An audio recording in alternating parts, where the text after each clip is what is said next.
Hello, this is Dave McCoon again, and today I'm going to do a review about the Zenza Bronica GS-1 itself. I just want to show how to build the camera up and show some of the bags and the stuff that I do with the camera in order to work with it. So this is the bag itself. It's attached with a neck strap and combined with all parts with the lens and the back and the waist level finder, the camera weighs about 4 pounds. Now the camera has several contacts up here for communication with the optional prism viewfinder, and contacts down here in order to communicate with the flash through the grip, as I mentioned in the other video I did. The shutter speeds go from a 500 to 16 seconds. Controlled by the camera, and it also features a bulb setting. Furthermore, if you have a bag attached, you have to press this little button here in order to turn the dial a little more and get the automatic exposure mode. You also have to press it when going back into the manual shutter speed setting mode. So if you attach the waist level finder, you have to put it on right here and push it forwards, and then you hear a little click. To detach it again, you have to pull this lever down and pull it back, and that's how it works. So let's hear that little click again. It's pretty, it's not very noisy. The film transport crank can also be removed. Here's a little lever. It turns with the whole winding crank. So you have to search for it. You pull it out of the camera, and then you can turn the lever by the left, and it goes off very easily. To put it back on, you just have to press and turn it, and then it fits the camera perfectly. Yeah, what else could I say? As also with Hasselblad or similar cameras, this is the shutter button. Here you have a mirror up lever, and here is the lever to unscrew the back from the camera in order to do double exposures. Let's have a look at the back of the camera.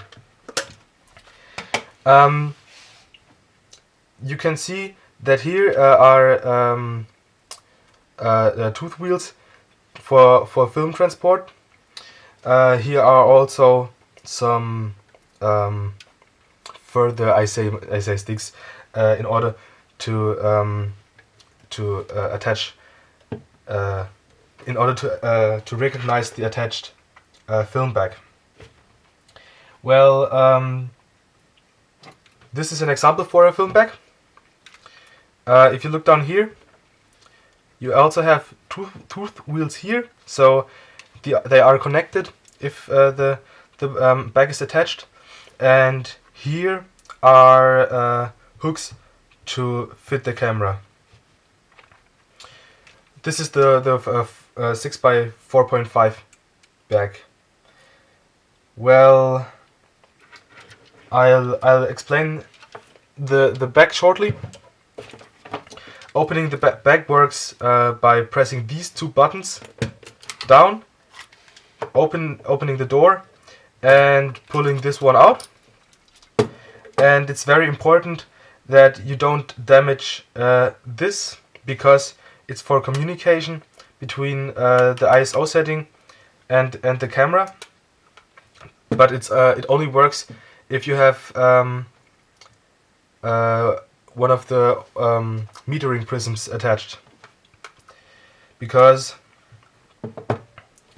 as you can guess, the contacts here are free, and the prism goes over the contacts.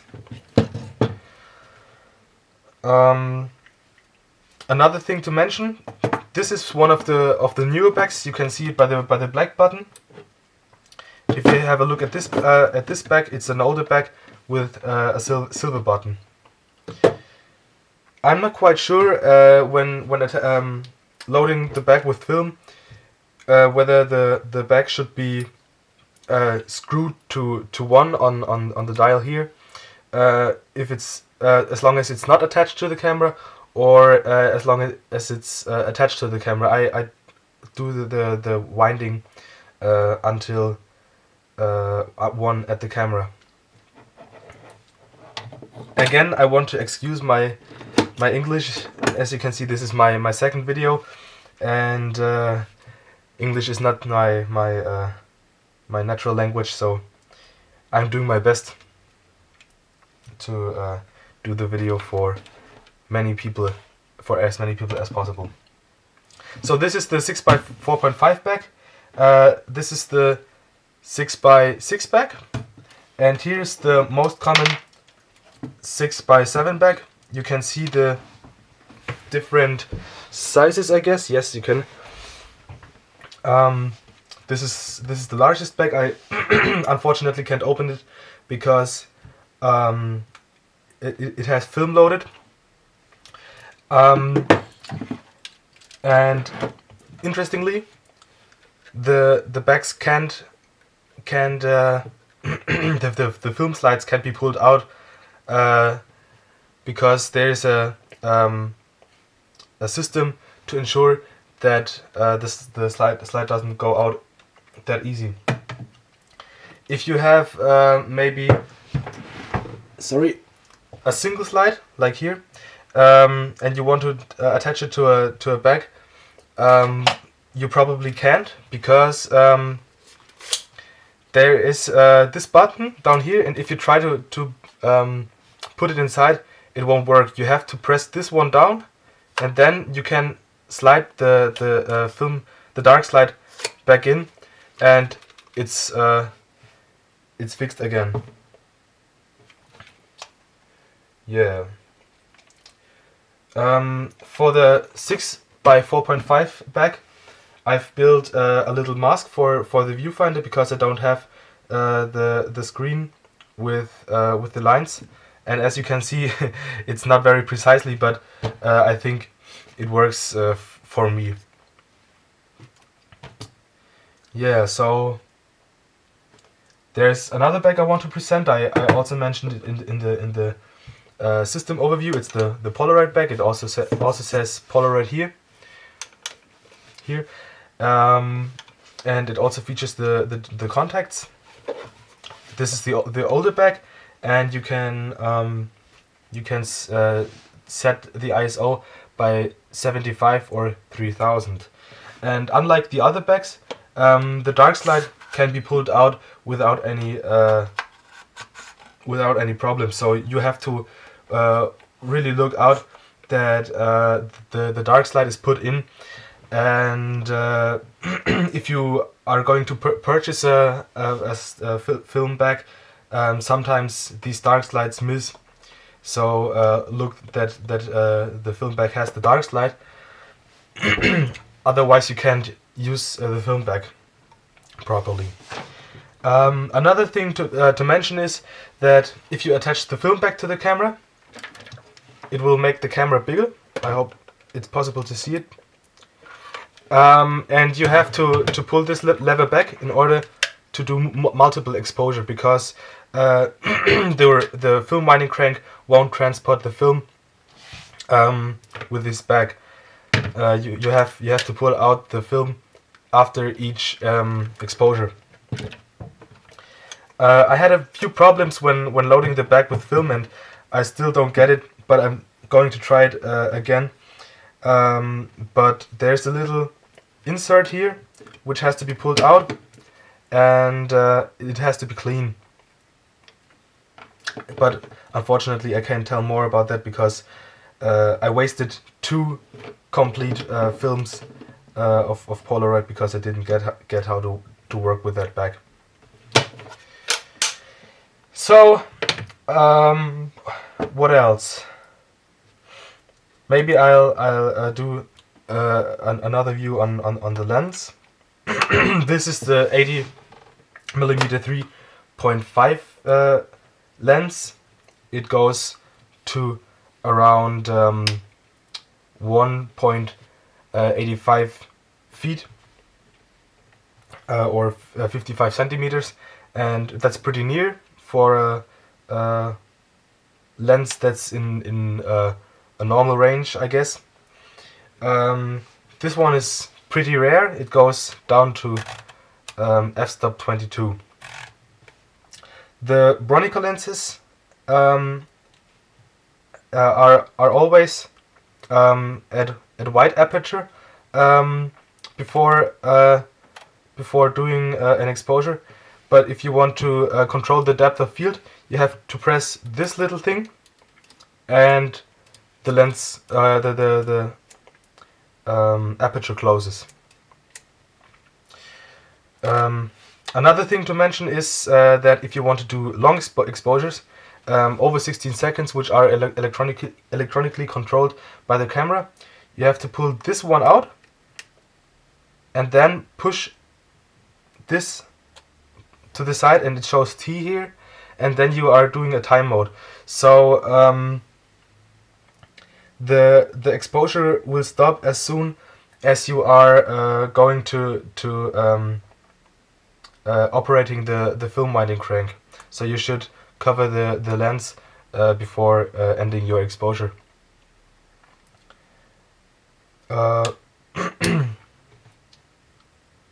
What else can I tell?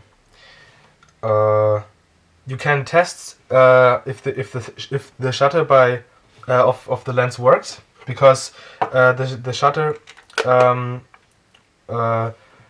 is inside the lens, inside each lens of the Bronica GS-1 system. You have a little knob down here.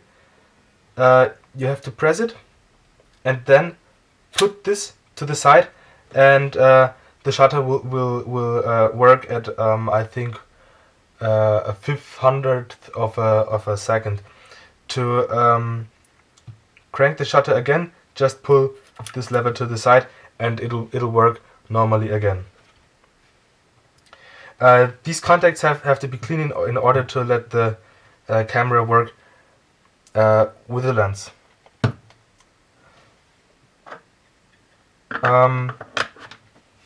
Another thing I want to tell before building the camera together is how the mirror lock up works. Because it's pretty complicated.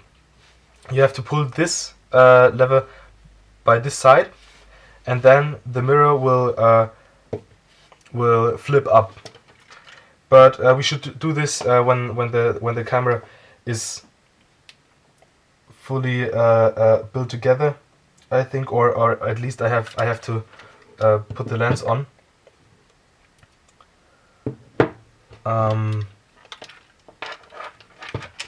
Excuse me.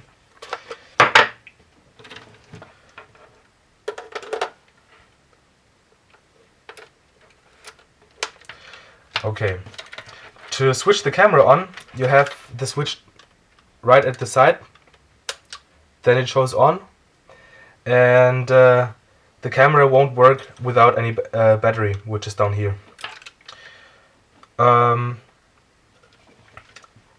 For showing you the camera, I have to put it on multiple exposure, although it's wrong. Now it's ready to operate, and doing the mirror lock up, you have to pull this lever by the side.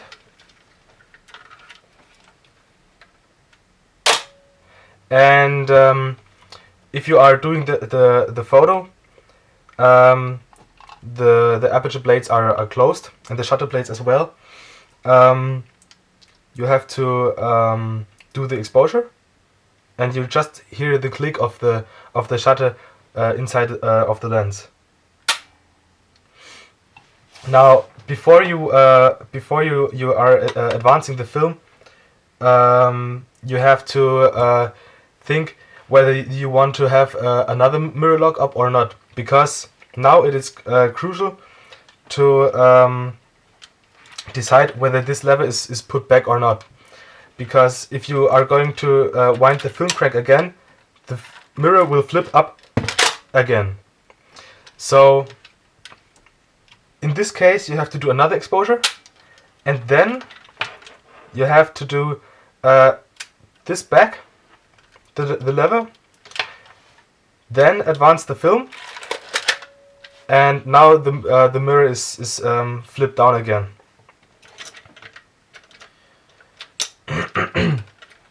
Now, for example, I want to attach a film back. It won't work since there is no film loaded in this one, showing you the complete operation of the film back, but I think it's enough. Bronica suggests to remove the film slide if you have the back attached, because in this case the back can't remove itself from the camera. The camera has a button down here to remove the back from the camera, but it won't work as long as the dark slide is removed. Now I've put this one back, and when I'm advancing the film now, you can see that the arrow up here moves a little bit, but it's not moving completely with the film winding crank. That's something that irritates me always, and I can't explain why it is like that. Another thing I want to show you is the shutter release cable. Excuse me. You have to plug it in on this side.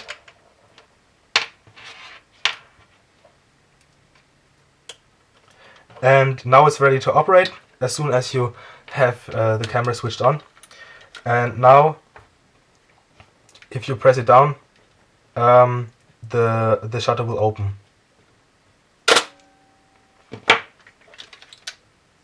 It will release itself.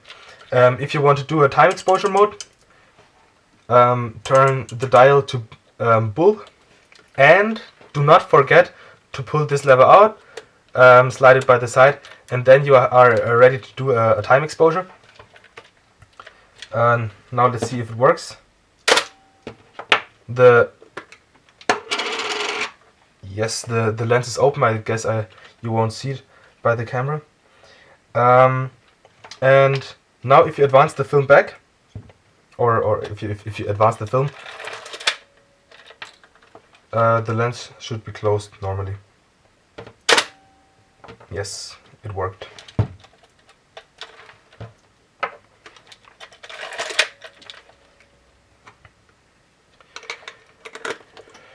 Okay, I guess I've showed everything I could show you from the Bronica GS-1. If you have any questions, put them in the comment section below, and or write me a message. Maybe I can show you how to remove the back again. I'll turn the camera off. Put the dark slide back in. It's important that this little nose here is down. It's difficult to show. When you slide the dark slide back in, it should look like this. The nose should be down, because otherwise you can't put the dark slide completely into the back, and you can't remove it from the camera. And now press the button,